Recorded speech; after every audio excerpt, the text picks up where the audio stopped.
Security services India के द्वारा जिला अस्पताल की सुरक्षा में तैनात किए गए सिक्योरिटी गार्ड को अचानक हटा दिया गया है, जिससे सिक्योरिटी गार्डों में भारी आक्रोश देखने को मिल रहा है। नौकरी से हटाए गए सिक्योरिटी गार्डों का आरोप है कि तैनाती के समय उनसे 80,000 से लेकर 1 लाख तक की रिश्वत ली गई थी।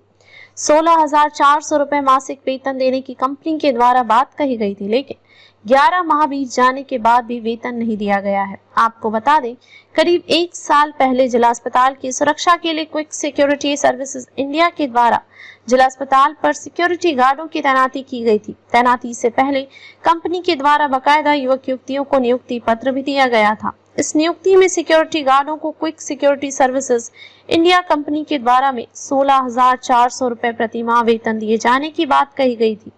सिक्योरिटी गार्डों का आरोप है कि तैनाती के समय एजेंसी संचालक के द्वारा उनसे सिक्योरिटी बतौर 1-1 लाख रुपए लिए गए थे, लेकिन इसकी कहीं पर कोई लिखा पढ़ी नहीं की गई है। कलकत्ता की घटना के बाद शासन के निर्देश पर सभी सरकारी अस्पतालों में एक्स आर्मी मैनों को सिक्योरिटी गार्ड के रूप में तैनात किया जाएगा। ऐसे में पहले से लगे सिक्योरिटी गार्ड परेशानी में आ गए हैं और उनकी नौकरी खत्म हो गई है। अब कंपनी का प्रबंधक व सुपरवाइजर फोन नहीं उठा रहा है।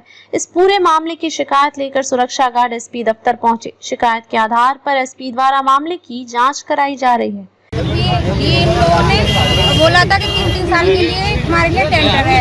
अब 1 साल के लिए हम लोग उठा दिए गए हैं। ना तो हमें जॉब दे रहे हैं, जो हमारे पैसे लिए ना उन्हें वापस कर रहे हैं ये लोग। तो आपको कुछ बताया क्यों उठाया गया है? कोई वजह नहीं बताई, कोई लेटर दिया है? ना कोई लेटर दिया है, बताइए कुछ भी नहीं दिया, बस ऐसे ही उठा दिया है। और ना हमसे मिल रहे हैं आमने सामने, फिर ये लोग। तो आपने किसी से शिकायत की या नहीं की? अभी किसी से कहा है? कंप्लेन की है। कहाँ पर की है? डीएम साहब के पास, डीएम साहब के, डीएम साहब सीएमओ के पास, सीएमओ के साहब के सामने। हमने सिक्योरिटी लगाई थी इनने, हम अगली साल लगे थे। हमको 11 महीने हुए हैं।